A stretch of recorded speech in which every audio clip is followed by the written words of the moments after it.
if you're an entrepreneur that is extremely hardworking and you have this identity attached to you where you're working 70 to 80 to 90 hours per week, this episode is going to completely change your idea of what success looks like, because today I got here with me someone that's completely shape-shifted at least my identity in terms of being effective.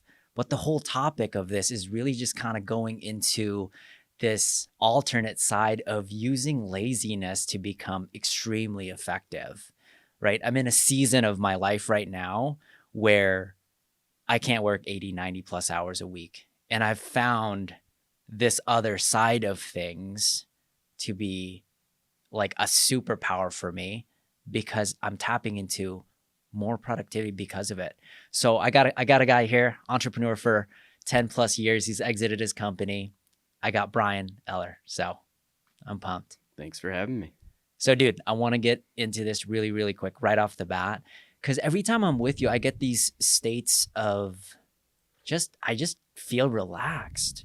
And I think it's so important to surround yourself with people that are not like you, right? You're like me in a lot of ways, but you're different in a lot of different ways, you know? And for those of you that were like, oh, this is a laziness thing, I just catfished you. This guy is not lazy.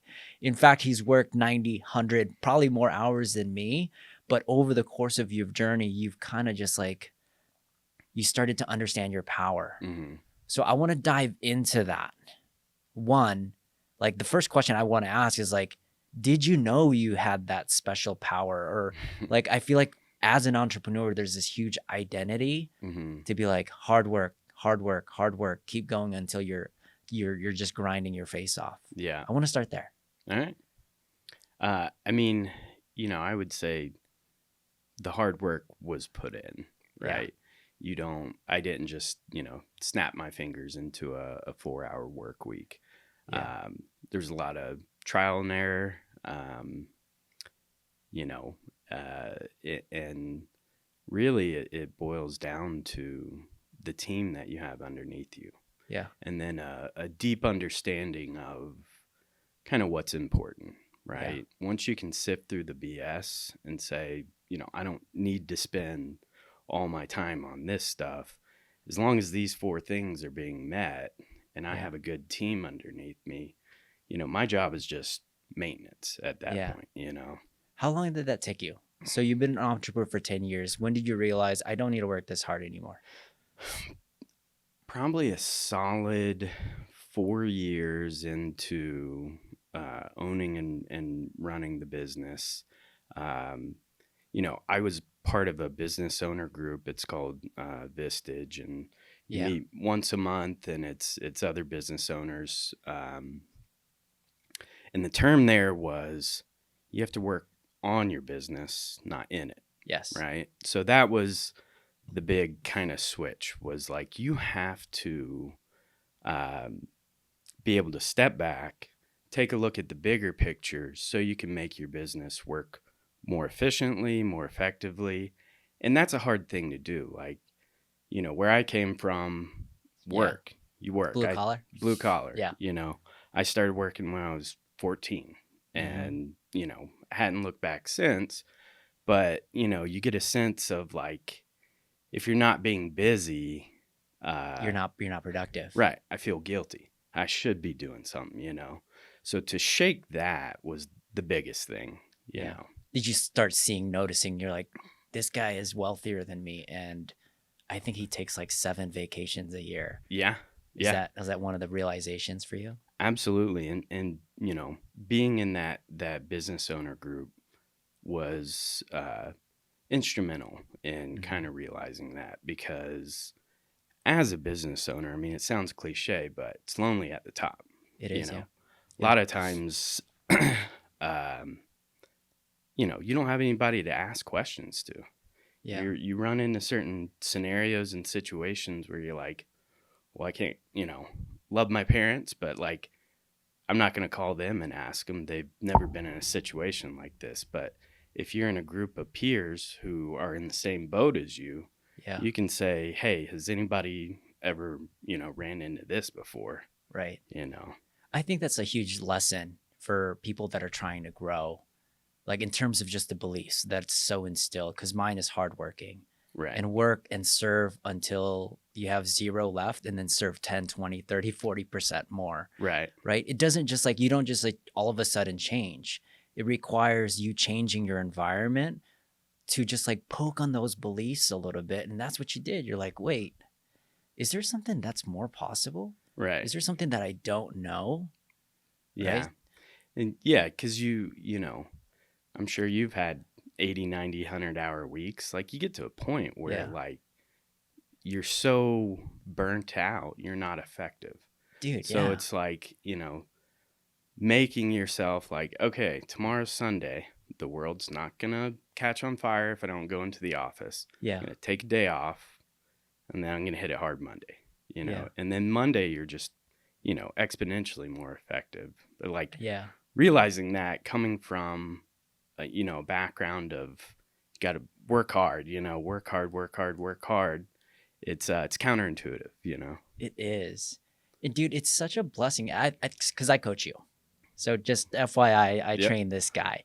And one of the things that I feel like that's a low hanging fruit for people that are coaching, a lot of times I feel like I'm learning more from you than I'm actually training you.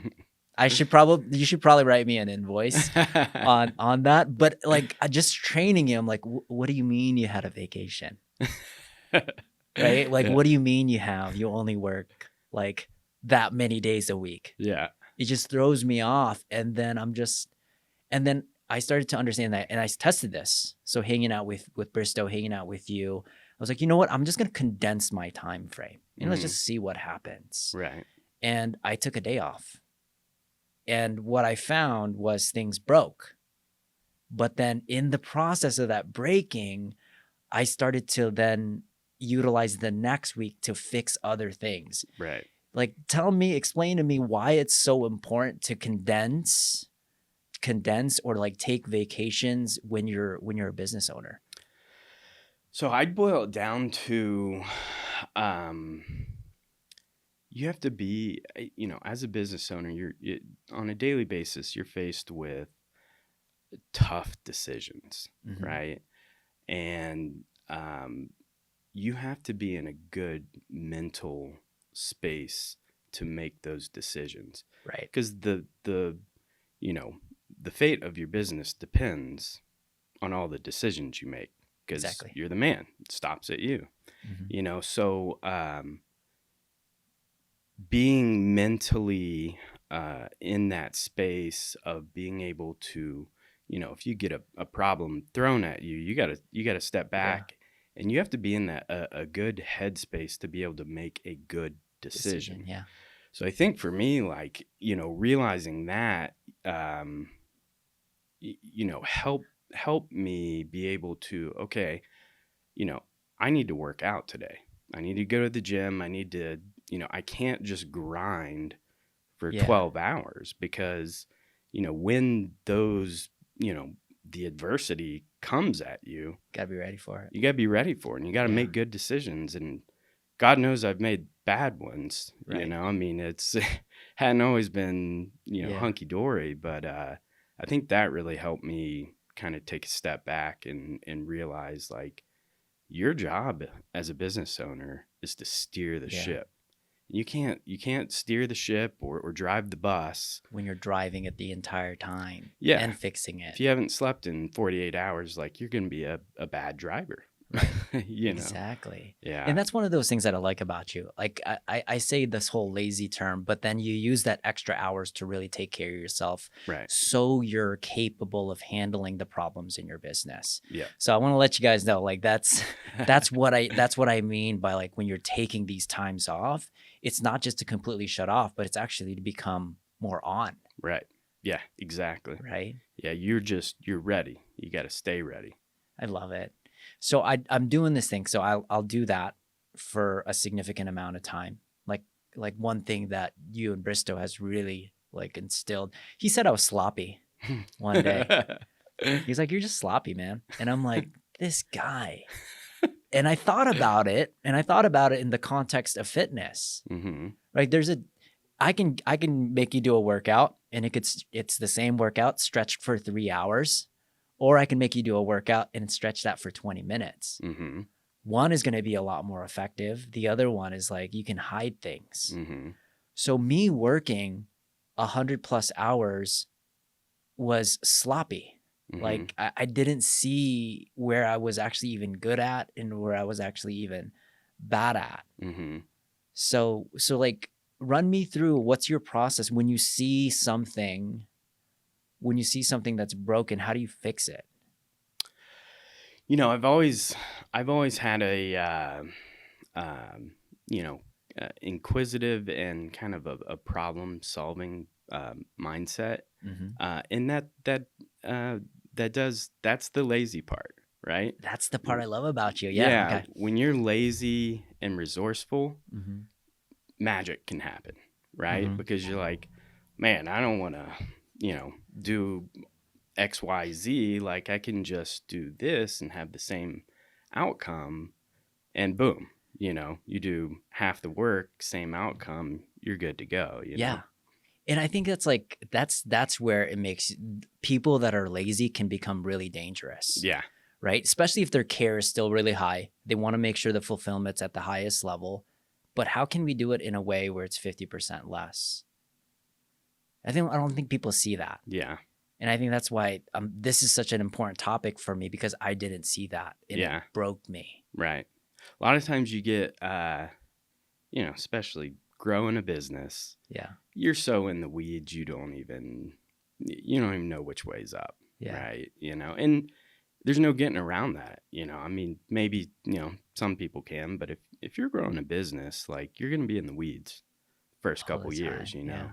and a lot of people just stay there. And, Mhm. and I think the key is that you grow personally as a leader enough to, take that step back and Yeah. work on the business, not in it, So where do you find the balance? Is because are there side effects of getting too efficient and lazy? Like, and I know there's advantages. We're talking about Right. those advantages. You can see things that break, and you can make things a lot simpler. Yeah. Are there some downfalls, like honing into this power? Yeah. I mean, if you don't have the drive, if you don't have a purpose, if you don't have passion for what you're doing, I could see it going south, because, I mean, what are you going to do with your Spare extra time?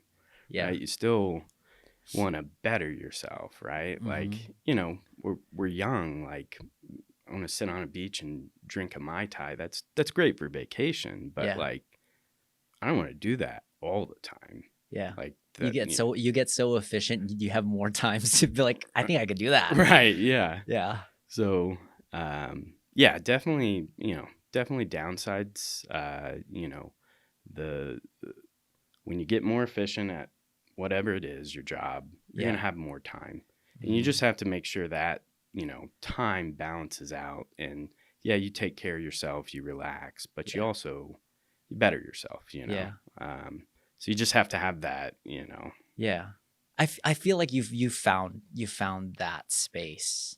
And I think it's really interesting. You could fill it with something destructive, or you could fill it something that's extremely advantageous. Right. Right. And we both have two different kind of rituals in terms of mourning. Mm-hmm. Right. So one of the things that you do, and you're like avid about it, is extreme temperatures. Yeah. It's like it's the cold plunges. Yeah. It's the sauna. Yeah. Which is, give me like why that? Why is that? What does it do for you? So the cold plunge, you there's physiological benefits. Like, you feel great afterwards. There's no arguing that. If you do it, you just feel great afterwards. For me, the biggest thing is just like the mental hurdle. And if you do that first thing in the morning, like this morning, woke up, it's cold, right? Yeah. So I looked at the cold plunge. I'm like, man, yeah, I don't want to get in there right now. So I'm like, I'm going to go for a walk, heat up the body a little bit, get some blood pumping, Yeah. So, I did a 20, 30-minute walk, come back, And now I look at the cold plunge and I'm like, I got this, you know? Right. So hop in, you know, do 4 minutes, 4 or 5 minutes, get out. And then, I mean, that's the hardest thing I'm going to do today. Yeah. And I did it at 7 a.m. Wow. So, you know, anything that comes up for the rest of the day, it's you just like, keep going. it It's ain't going to be momentum as, for you. yeah. It's not going to be as hard as getting in a, Yeah. you know, 40-degree water when Yeah. it's 40 degrees outside. Like, that sucks. Yeah. You know? Dude, I have a theory on this because I have a propensity to just go and my heart rate just spikes like crazy at the start, just like I'm breathing in a cold shower. Right. But that forces me to panic. So actually the first thing that I do is I bring everything lower. Okay. Because I'm on the hardworking extreme side. Right. Like, let's figure out what's hard. How can we make it harder? Mm-hmm. Right? Yours is slightly different. You're like, okay, let's do the hard, but can we make this thing super easy? Right. So I gravitate to things that are not that hard, but it's hard for me. Mm-hmm. Like, meaning that I'm just like breathing slow and like non-thinking Yeah. is super uncomfortable for me. Yeah. And then you go into another side because one of your propensities is to become so efficient that you're just like chilling. So your morning routine is like, I'm going to do something that's just going to get me to go. Mm-hmm. Yeah. I think it's really interesting. And I see that with all of high performers. They know their superpower Mm-hmm. and they know the weaknesses of it. So they design a life around it that doesn't get them to that position. Right. Which is crazy to me. Yeah, that's a unique perspective. Yeah. Yeah. Do you see yourself doing that? Because I feel like this is a new thing for you. Yeah. And within the past, 6-12 months, it's it's pretty crazy. Yeah. You know, I'm a very goal oriented person, right? Yes.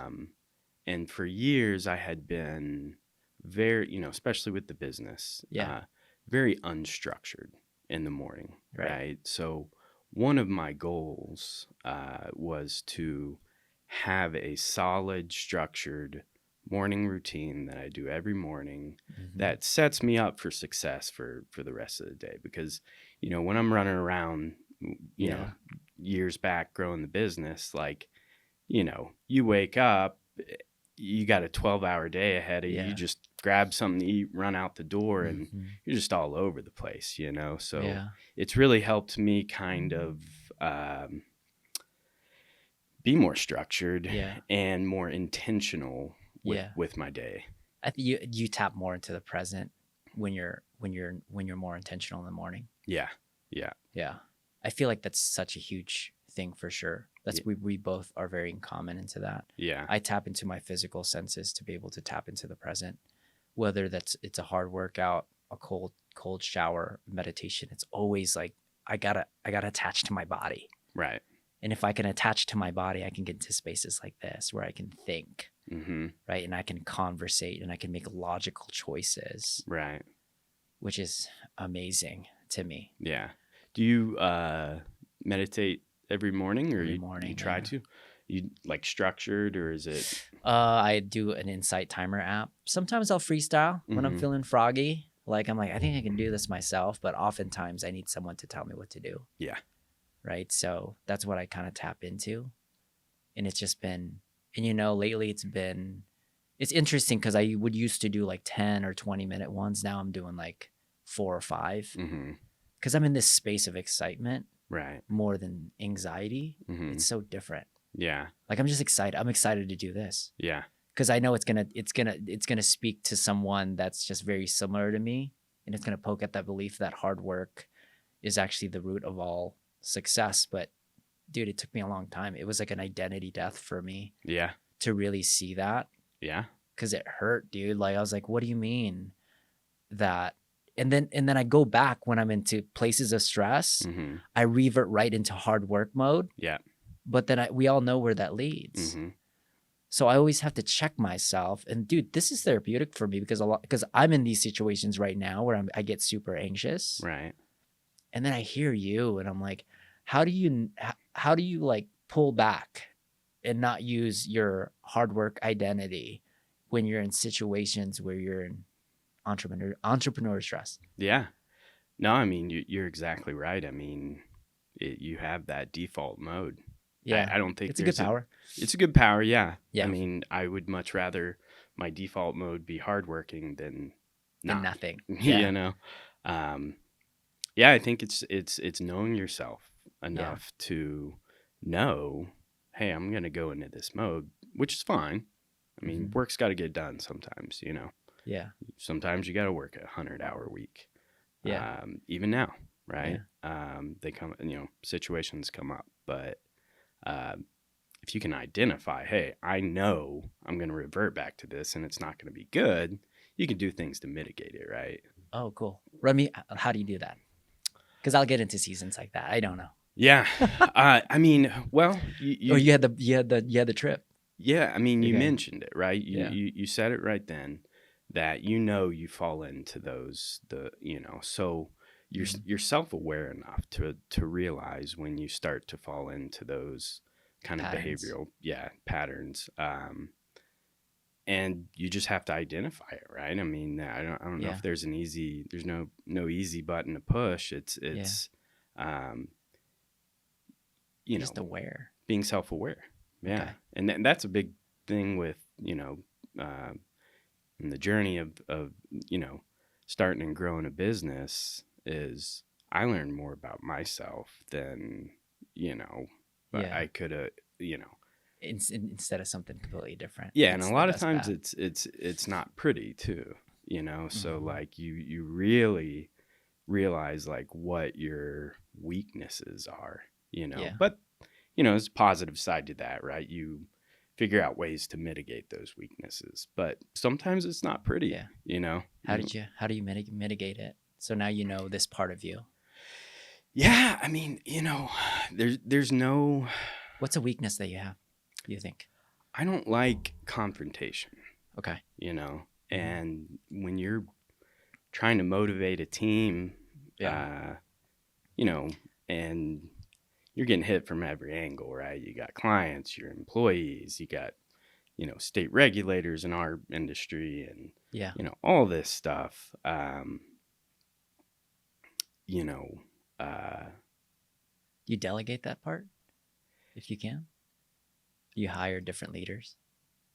Yes, like to a certain extent, but you're always going to have conflict. And, you know, for me, my natural state is, you know, I'm an engineer. Yeah. So analysis paralysis, right? I have 4 different options.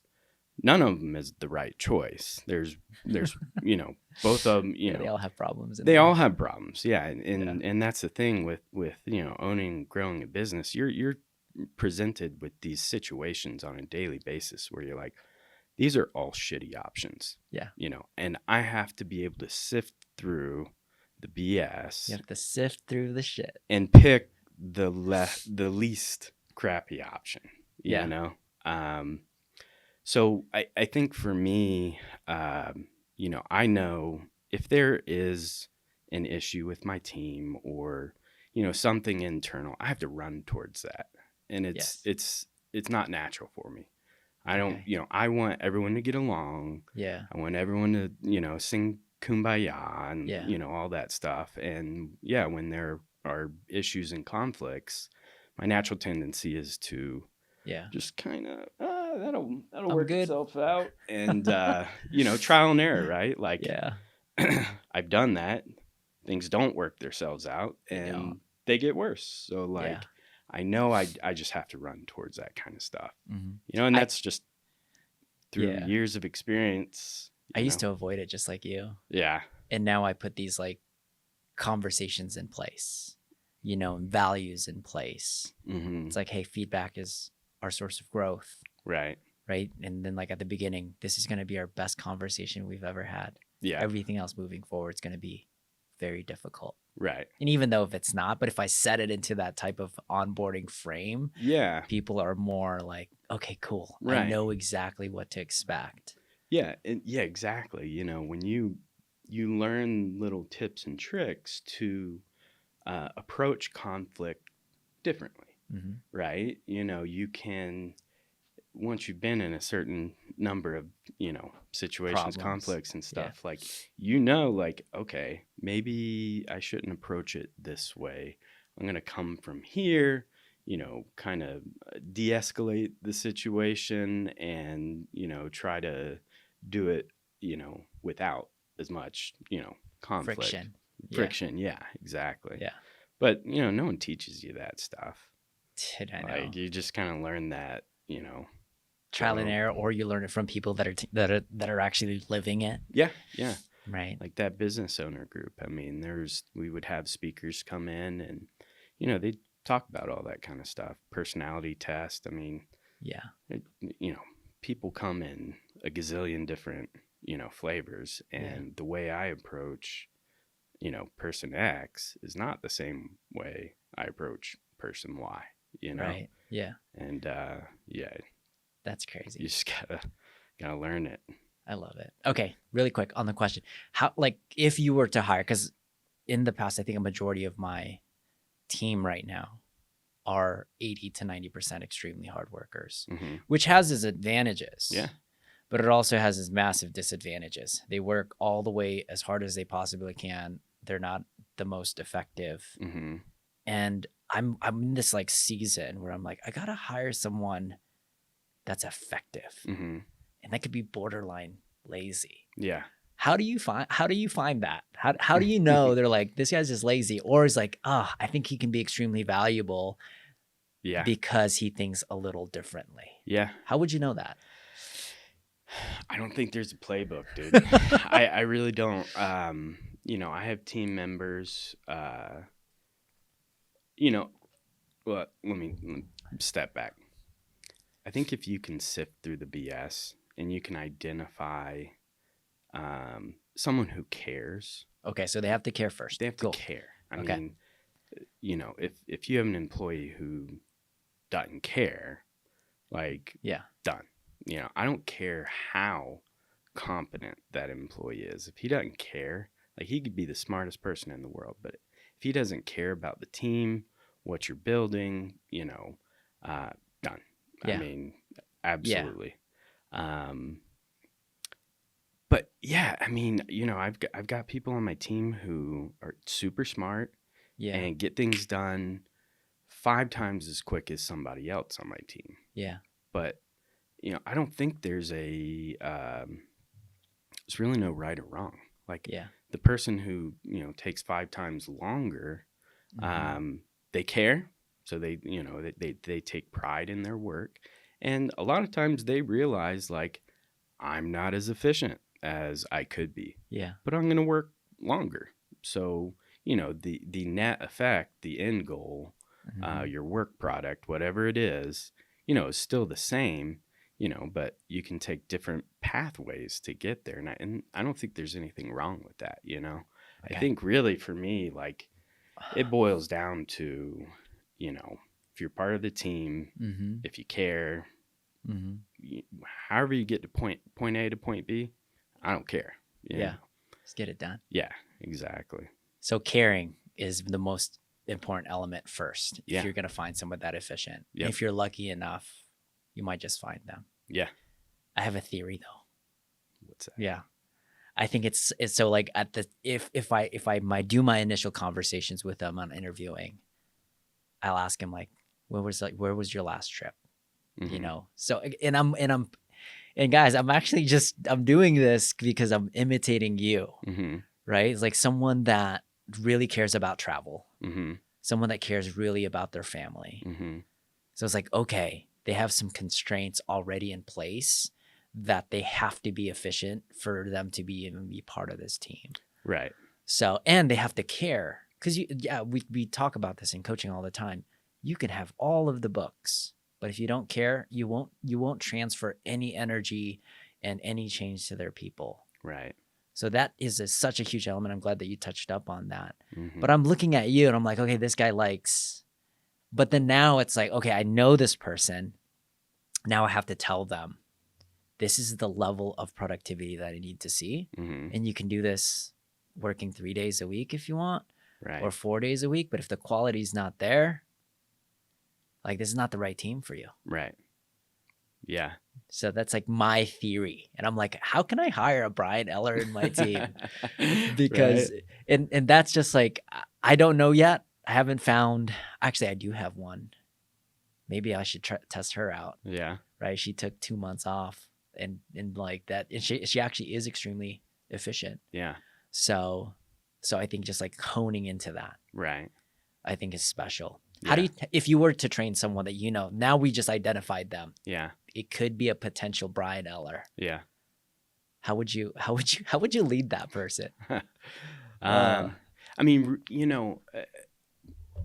being able to take time off and still get your stuff done, you have to have a really good understanding of what's important, Yeah. right? And every business is different. Like my business, I would have 3 or 4 kind of pillars that I would do a litmus test on, and if we're looking good on those, all the other minutia will work out. What are your 3 pillars, if you don't mind me asking? So, one, we're making money. Okay, I mean, profitable business. We're not a nonprofit. Yeah. You gotta be making money. Okay. And that's kind of multifaceted. Like you could be making money on paper, but if you're not cash flowing, your business is not going to run. So Right. that's number one, because you Okay. can't. Everything else will rely on that. You can't take care of your Yes. people if you're not making money. Yes. So I learned that hard lesson me too. 5 years ago. Yeah. Cash Too many flow times. is a bitch. Yeah. You got to be making money, or your employees happy. Yeah. Not, and it's not. That's also kind of a fine line there, right? Like you can't make everyone happy, but like generally, do you have a good culture? Does your People team want to be there? Yeah. Yeah, do they want to be there? Like, in our office, like we joke around, we play pranks, like, we have a good time, because at the end of the day, I mean, people spend more time with the people that they work with than their family sometimes. Yeah. I mean, you're spending, 50, 60 hours a week at the office with your second family, Exactly. Okay. So is that a good environment, right? Mm-hmm. And then are my clients happy, right? And I think all those, they kind of, they're intertwined, because if one goes down, the other goes down. Right. If our clients aren't happy, we're not going to be making money. Mm-hmm. And then I can't take care of my employees, then they're not going to be happy. Yeah. So they're all kind of interrelated, but a big part of me being able to take a step back from working in the business was realizing what is actually important. So, I think if you were trying to train somebody on being more lazy, no,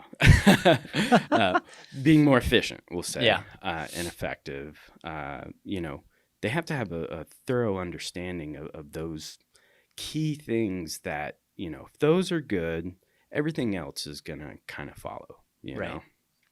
I like that. Yeah. Because I didn't have any protocols. I think the values and pillars are so critical. Like it just shows that if you just have those things, it makes everything else so simple. Yeah. It makes the decisions really simple. So like, hey guys, this is the decision we have to make. Right. Is it one, is it going to make us more profitable? If it's a yes or no, sweet. If it's yes, let's go to the second one. Is it going to make you guys, most of you guys, happier? Right. And will this make our clients happier? Yep. And I think it just makes it really easy. So when you have one of those pillars that are off, or 2 that are off, you're off balance. And then it just makes it easy for you to just say no. Yeah. Right. And I think just having, so like if you want to have a cohesive look and you're not micromanaging every single person, I think one of the underlining lessons is like letting your team know what these 3 pillars are. Yeah. Transparency. Like we would, when I really started to hit a stride with my leadership team, it was, really me getting out of the way. I mean, it was, hey guys, here's the high level goals. We need to hit X, Y, Z. Yeah. I'm going to put you all in a room together, and I'm going to sit in the corner and come up with a plan, and then you can kind of steer things, if things, you're getting derailed and things are going in a different direction. I realized my job was to steer things, right? And then if your team comes up with the plan, it didn't come from me. Yeah. I'm not saying you have to do this, this, and this. This is how we're going to get there. My team came up with it. So they own it, Which is way more powerful. Way more powerful. Yeah. And then at that point, I mean, they know what they have to do, and they take pride in accomplishing that, So that's where it kind of, I really got into a stride was when I realized that, Oh my gosh. We're tapping into a lot of things, because one of my thesis of what makes a great and effective coach, leader, mentor is asking questions. And what you did there was you were like, hey guys, this is my X, Y, and Z goal. Don't really know how to do it. I'm going to put you guys in a room. We're going to figure it out. How do we do this? Yeah. And that was the staple of the question. And I'll do that a lot of times. We're like, hey, listen, like, okay, this is where you want to get to. You want to get to 150 pounds. We're at 300 pounds right now.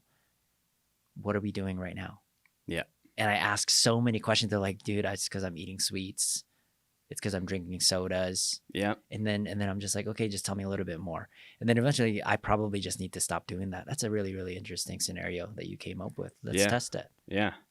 Yeah. So it's called Socratic learning. Okay. Right? Like you teaching people through questions, right? So in, those situations where I put my team in a room and we have a problem, we got to figure it out. Sometimes I know the answer, or I know roughly the easiest way to get there, right? But I don't come out the gate and say it, I'll listen to the team and kind of the direction they're heading. And then if I know, just through experience that it goes in this direction, we're going to have problems. Yeah. I've been there before, right? So you kind of know where to steer a little bit. You can steer. You can say, well, what if this happens? How are you going to mitigate this risk? And they'll be like, oh, yeah. I didn't think that's a good idea. And then it kind of brings them back. It's pretty cool once you can, I'm no expert, right? I mean, it's a small team I was running in construction, and it's not rocket science, but it's very powerful when you can get out of your own way and let your team, take off. Yeah. I love it. I think you are an expert in delegating. There was a story with like Henry Ford where it was like during the World War and he didn't want to be part of any of the military stuff, right? And the government was just bashing him with questions. I'm like, how much is this? Like, why are you not here? And he didn't really have any answers for it, essentially belittling him for not knowing anything of what's going on. And by the end of it, he was like, the questions you're asking me, I can press a button and someone will answer it for me. And I think it's that this is the superpower. This is why I think people in my hardworking mentality needs to really understand this. What you just fostered there was you fostered a group of leaders, and group of leaders don't need you. Right. And I tell my guys all the time, and I think you're just doing it either on purpose or it's just because you're wired this way, that you don't want followers. Right. I don't want followers. I need leaders. Yeah. Yeah. That's so funny you say that. I got to a certain point where my team, I mean, they knew what they needed to do. They knew how the business ran, and they ran with it. And I would go to them and, hey, here's, 4 new contracts to sign. And it's like cool. I'm like, oh, you don't really need me anymore, do you? So, I mean, just most recent example is, I took vacation over Christmas, was out of the country Powerful. for a month. And, I think we won $5 million worth of contracts while While you were gone. I was overseas, so Yeah. I come back, I'm like, you guys got this. Like, you Right. don't need me. Isn't this so? This is something that I think not a lot of people understand. On hindsight, they're like, this guy's not doing anything. Mm-hmm. But on the evaluation end, the company is worth a lot more when the operator is literally non-existent. And Yeah. it took me a long time to understand that. Because if you take me right now out of the equation, I don't think the company would thrive that well. Right. And from an owning standpoint, from a private equity standpoint, I'm like, your company's worth nothing. Yeah. And this is some part that I had to learn. Mm-hmm. The more obsolete you become in your company, The more and valuable. it's more profitable, that means it's more valuable. Yeah. Did you know that in your process of delegating and just working less, that your valuation was getting higher? Or was that just like a side product of like, hey, I think your company's worth something? To a certain extent. Okay. There are certain things that I've read a couple, books about, increasing the value of your business. And that's one of those things is and think about it from a buyer's perspective, right? Yeah. Somebody wants to buy your company. Mm-hmm. Obviously you're selling it for a reason, Right. You want to do other things or, move on to your next venture or whatever. It's going to be, I don't want to pay top dollar for a company that you have to be here for it to run well and be profitable.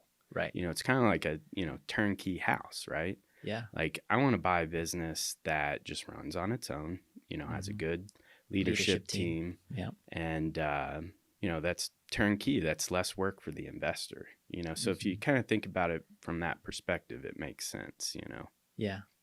And that's where the superpower comes in. I mean, there's obviously the financial side, but the other side is like, dude, I get to take something that no one gets to experience in their life. Yeah. Taking 2 months off and going to these places. Yeah. Yeah. One of the things that breaks my heart is people building their bodies or building their financial wealth through emotion and experience that they never wanted in the first place. Right. And what I mean by that is like, you can build your body 2 ways. You can do it through misery. Mm-hmm. And we've done that. I think you've done that too. Yeah. Misery, which is like 2 a days, only eating one thing, Right. like chicken and rice and vegetables. Yeah. But you can also do it in a space of like, hey, there's balance. Right. Hey, and it's things that I love to do in the time of day that I want to do it, in the time frame. That's my definition of like success to me. Mm-hmm. And I think a lot of times entrepreneurs build these businesses where they're miserable. Yeah. And by the end of it, yes, they have an exit, but in the expense of what? Not even experiencing what life is. Yeah. Yeah, 100%. And I can relate to that. I mean, I was there, and kind of goes back to, when you are starting a business, like embrace the suck, right? Yeah. It's going to suck. Maybe some people have the skills to make it not suck, but for me, it sucked. And, I had a couple years where, I kind of lost my identity as a person because I was just so, in the weeds with the business. Like, I used to be a type of guy, I had, more hobbies than I can even manage, right? So a weekend would come up and it's like, all right, am I going to go surfing this weekend? Going to go snowboarding? Am I going to go mountain biking, camping, rock climbing, whatever? Like I had, a bunch of options and I was always on the go. And then, when I started the business, I mean, there was a solid couple years, 2 or 3 years where I forgot how to have fun. And it was weird. Once I got to a point where I could kind of take a step back, work on the business, which you work on yourself, you're working on the business, Yes. It's all interrelated. I had to reteach myself how to have fun. Like a weekend would come up and I'm like, what do I do to Yeah, have what do fun? I do? Like normally I'll work, Working. but so yeah, it's Yeah. it's a journey. And you fake yourself, be like, oh, work is fun. Right. Yeah. But really your eyes are bleeding Yeah. and you're fatigued out. You don't want to be there. Yeah. I Yeah. mean, I yeah. dude, I think you touched up on something that's like so hard for people to understand. I think there's this huge identity where you either build your business and or you just have fun and don't build your business. Right. And then you go down the road and it's like actually to grow your business even freaking larger than what it is you're supposed to do both, Right. which is it's still part of my identity that I'm like, wait, I can have fun and still make money Mm-hmm. and help people. Yep. That's a lie. And then you have to like go back, like, who told you all those lies? Right. Right. Yeah. So explain that. How did you, how, or do you still struggle with it a little bit?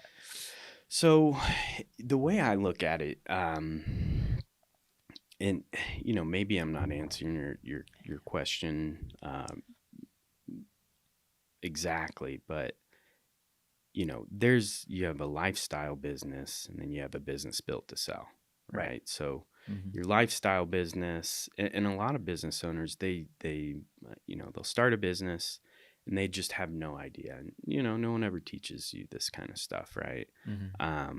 But for me, I really started to kind of hone things in when I decided which one of those I wanted, you know. Mm-hmm. So I started it off more of a lifestyle business. I Yeah. would run, personal expenses through the company.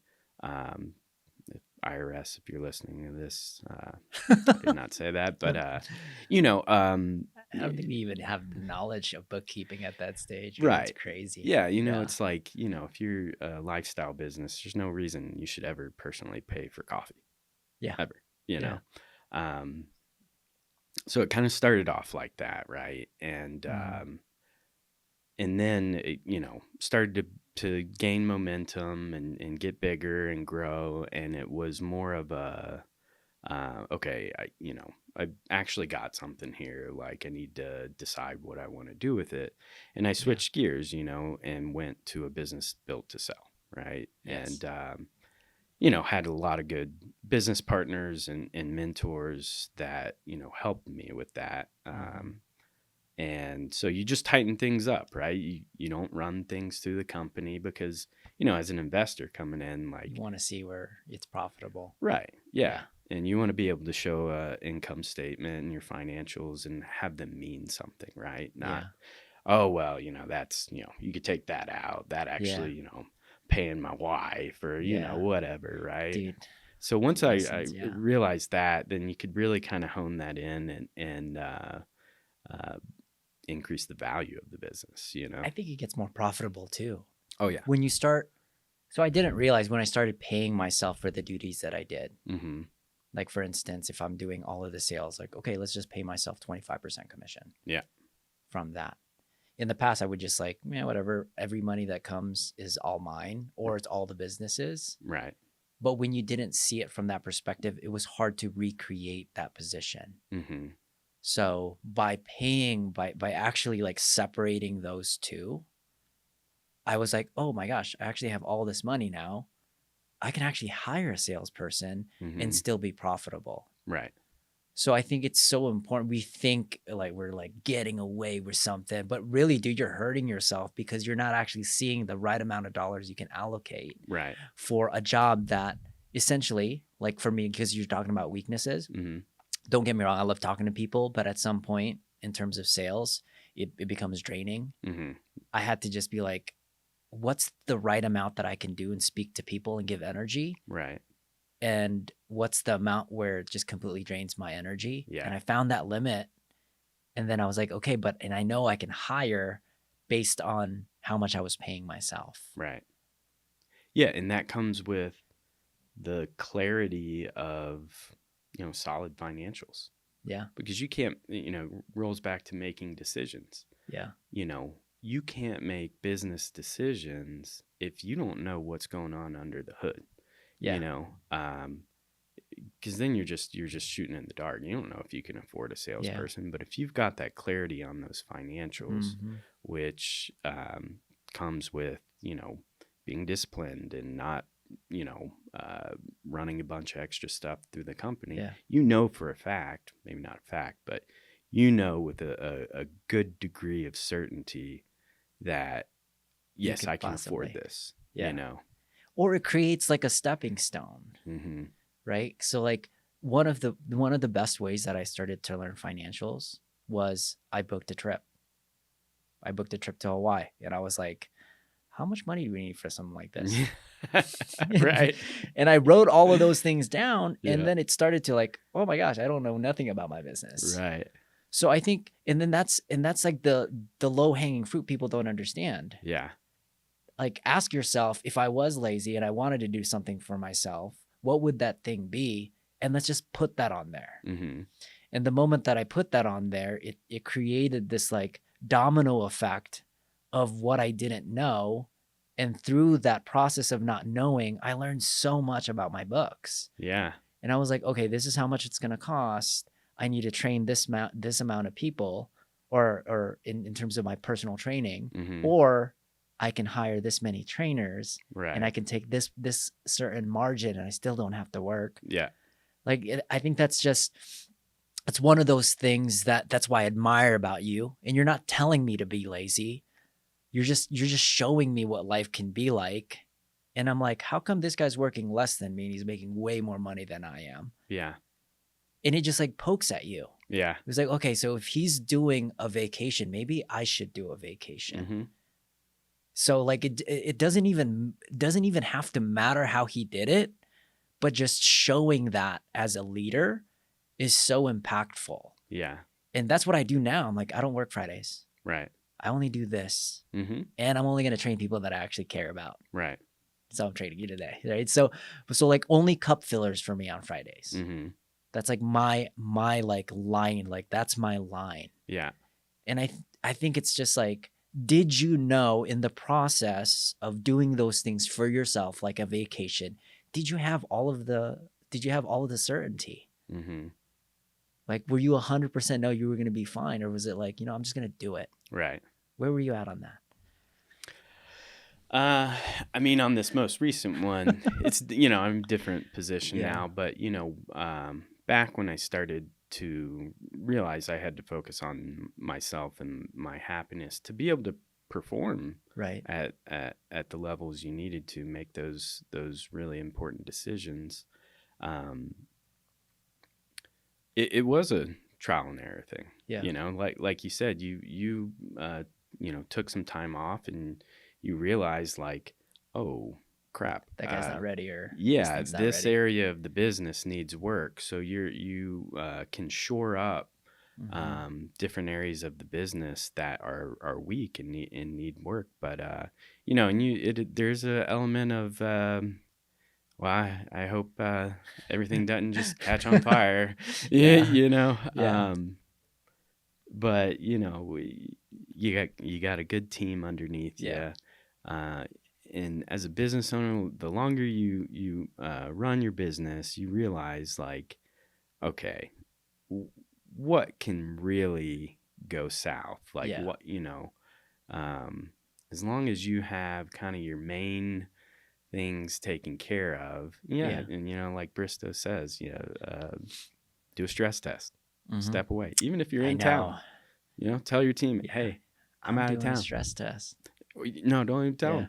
I'm going out of town, but be here, just in case, something goes south. And then, you go from there. And then once you do that a certain number of times, you realize what's important. And if you have all those areas shored up, go out of the country for a month, Dude, I want to highlight what you just said there, because it was a major epiphany for me when you guys were the first ones that told me that. It's like, why don't you just run a stress test? And I was like, what do you mean a stress test? Go to vacation. He's like, you don't call it vacation? He was like, no, dude, I call it stress test. Yeah. Because when you start, and then I understood it, because anytime I give you guys stress under the barbell, I see things that break. I'm like, dude, this guy has no glutes. This guy has no triceps. Right. So I'm like, And then it just like released my weight. And then I was like, and then I go to my like right on my phone. I purchased the tickets to go to Hawaii. I'm like, I'm doing a stress test, guys. Yeah. Instant go mode. Yeah. Which I want to go into because now we know that you weren't 100% certain that everything is going to go well. Yeah. But I think every entrepreneur has different, I call it send it levels, right? Yeah. Like, okay, I'm 60% certain, 40%, I don't know what's going to happen. Yeah. That's my send it level. Right. So my send it level is crazy. It's like, I think I know 20%. We're good. Right? Let's send it. Right. Right. Mine's a lot higher. Yeah. Where's yours? Where's your level at? Probably, 60, 70%. Like I'm more, just by nature, I'm a little bit more conservative. Yeah. You know? And that's where I think like finding your partners and then finding people that are on the 20% send it level and then you're on the 70% send it level is so powerful. Oh yeah. That balance. Yeah. Cause you can't have 20 people in your team that are like 20% like me. They're like, let's send it. Right. Yeah. Bad things happen when oh dude, I've had that. If you're off balance like that, 100%. Yeah. You know, and Bristow and I are like that. You know, his send it, threshold is super low and mine is super high. And makes for difficult working together sometimes. But the balance, the end result of that is magical. It's beautiful. Yeah. Yeah, because when I send it, here's some of the problems that happen to me. I send it, like last year, I sent it. I sold 250 brand new members. Yeah. That was my send it level. We kept less than 50% of them.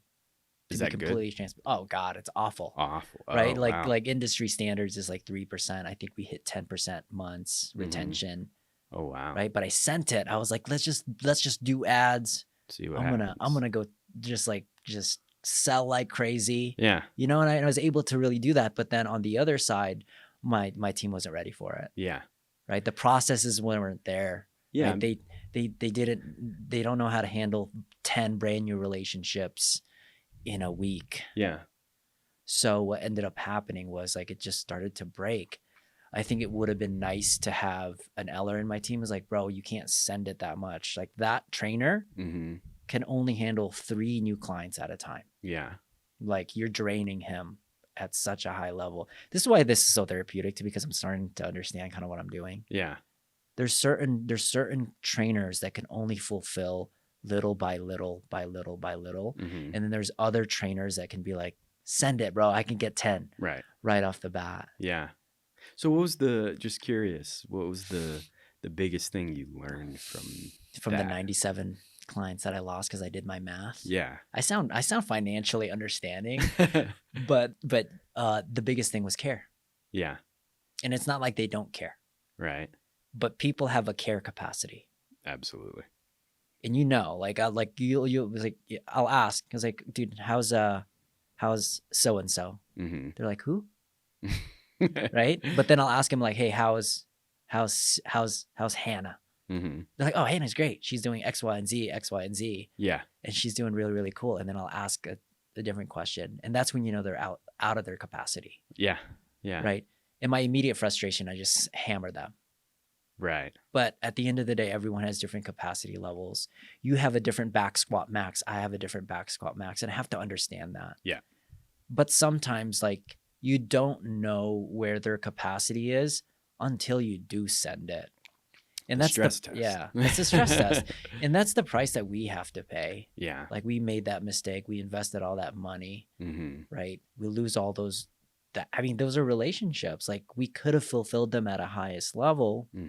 Granted, we had someone that actually had the capacity to do more, right, and care more. Yeah. But then that was my fault. That's what people don't understand as like an entrepreneur. Just because your people made mistakes and they couldn't handle or fulfill it, at the end of the day, it wasn't theirs. No. Anything that goes wrong is your fault. Anything that goes right is the team. It's the dark side of leadership. And that's the people that don't throw IGs on that. They throw IG Instagram reels on the fast cars and the fancy stuff. Oh yeah. But then the stuff that they don't throw likes on is we don't get the credit.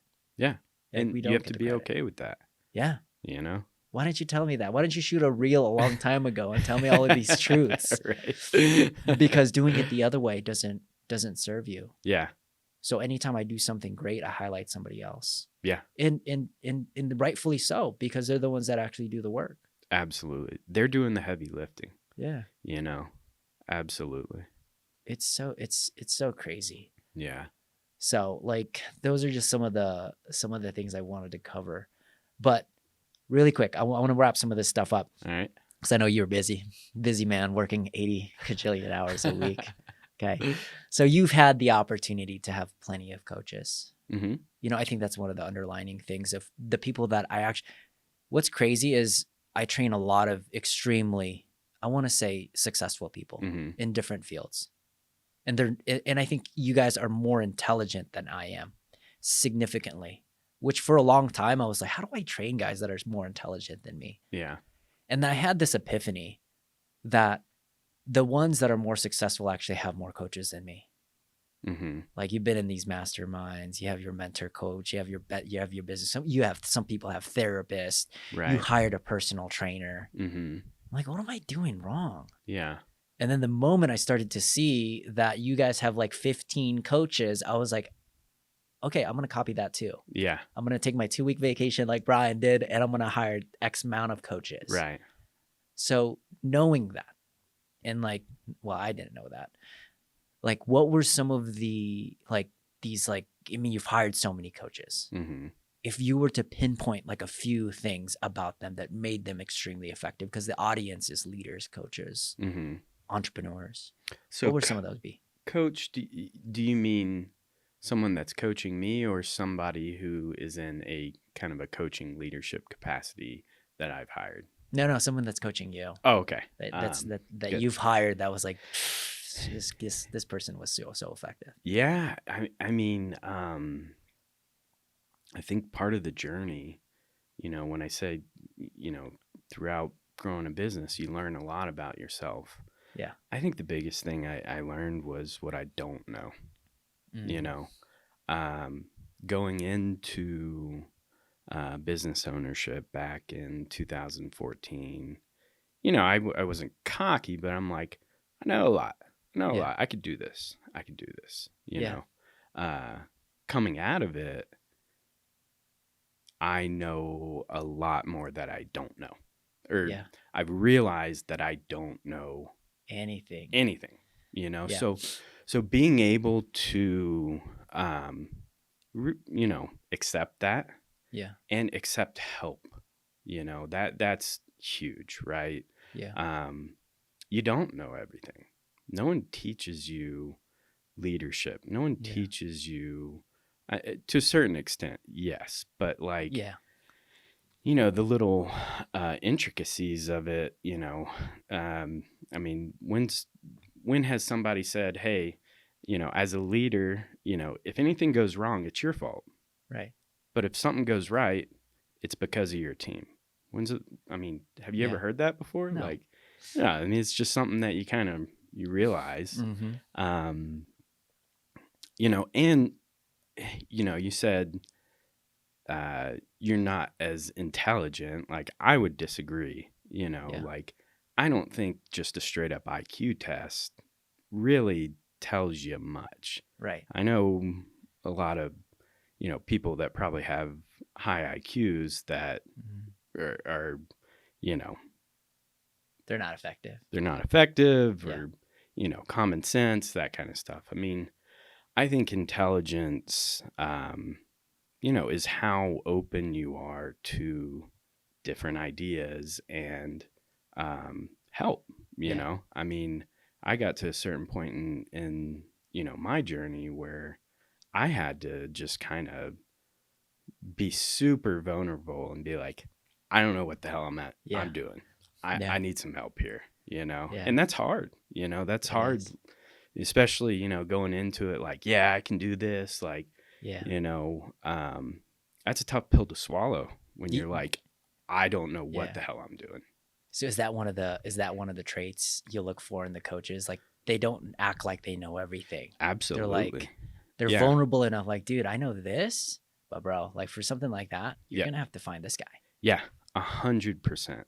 If somebody Beautiful. comes off as they know everything and have Yeah. everything figured out, Yeah. that's my first red flag. I'm Like, I like, ain't hiring yeah, this guy.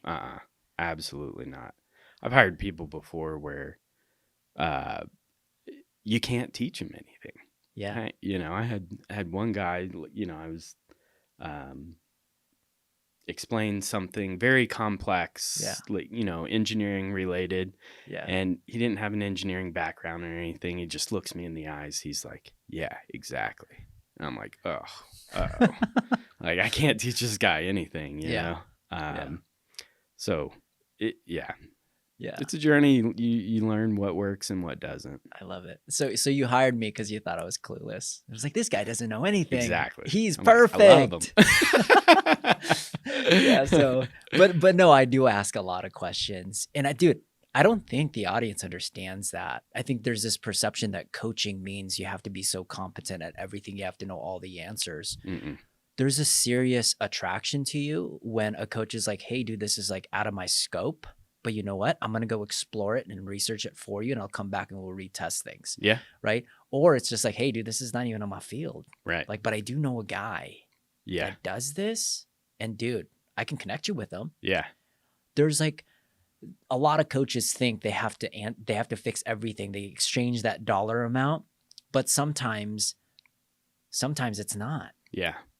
And dude, I completely agree. That's such a hidden value that makes coaches attractive is their level of unknowing, mm-hmm. and their level of also being confident that they don't. Right.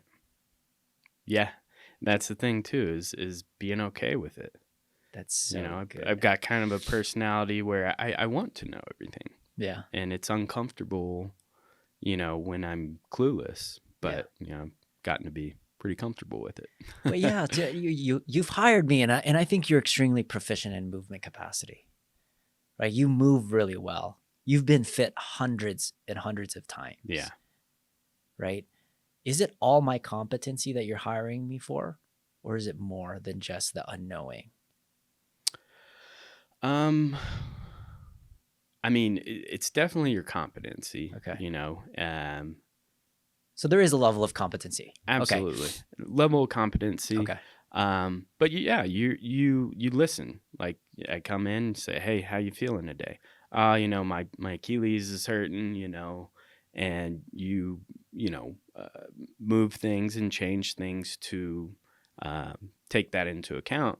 Yeah. And you're curious. I mean, you know what you know, but we have great conversations when I'm not, sucking air. Yeah. And you ask questions, you're curious, you want to learn, whether it's, fitness. I mean, I don't think I can teach you much about fitness, but like just everything in general. And I love that curious nature that people have, they're open to new ideas, and it just makes for good conversation. When somebody knows everything, it's not a conversation. They're just it's a lecture. You, dude. And you're like, dude, no one stays for lectures. That's why I never went to lectures, because these guys there's no connection. You just feel like you're just the dumbest person there. Yeah. And you're not getting any smarter. Right. So what ended up happening in college for me was like, I'm just going to go to the library and just read whatever is going to be on the test. And I ended up passing. This happened like junior and senior year. I got A's and B's. Yeah. And I didn't go to lecture. Right. So yeah, you're right on the spot. Like when people are just talking that, and I do learn a lot from you. Yeah. I learn what your body can do. Dude, like the longer I've trained, and I'm not selling training, guys, because I can't anymore. My whole purpose is actually to transfer what I know about coaching to my other coaches and other coaches. Yeah. So if it sounds like that, I'm sorry, but I can't. I really can't. I've told you, I was like, I can't train any more people. That's just not the best use of my time. Yep. I gotta take my Boca trip. That's right. And the only way to do that is to just like cut it down somehow. Yeah. Yeah. But anyways, yeah, like just that notion of just being curious and learning is so attractive for coaches. Yeah. And I think you've also attracted it too, just you being curious as well. It's very interesting how the student and the teacher are very, very similar, especially at the highest level. Right. Yep. It's so beautiful, man. Do we have to talk about a little bit more on the efficiency end at some point? But I know you gotta do stuff. But dude, Gotta I'm go be pumped. efficient. Yeah, you gotta be efficient. So thank you for sharing, dude. Because Yeah. I wanted to make sure it was tasteful, because you're like, I'm telling you guys, this guy's not like what it says on the title. Right. In fact, if it would be more accurate, he's so effective he seems lazy. Right. Yeah. Yeah. That's really what this whole premise is about. And for those of you guys that are struggling to work really hard, you're not finding something, I want you to just replay this back, because there's a lot of wealth and nuggets that I wish I would have understood about this whole other side of me that actually has been super impactful. Like by tapping into efficiency, tapping into becoming lazier, gave me more money, Mm-hmm. right? More relationships with not just my good friends, but also my wife, Mm-hmm. right? And also, more importantly, more time for me. I like, you can't work 80, 100 hours a week and like know yourself. Mm-mm. You just don't. And Yeah. it's a place, it's a path for depression. It's a path for anxiety, Mm-hmm. right? And that's what breaks my heart. So that's why I'm passionate about giving this particular topic, because there's more of me Mm-hmm. and you in a lot of these. And I hope these guys got it. Guys, if you guys like the episode, if you guys have comments, because this guy's kind of silent, just throw it on the comments. I'll have Brian answer the questions for you. If you guys can share, like, subscribe, I'll see you guys in the next one. Peace.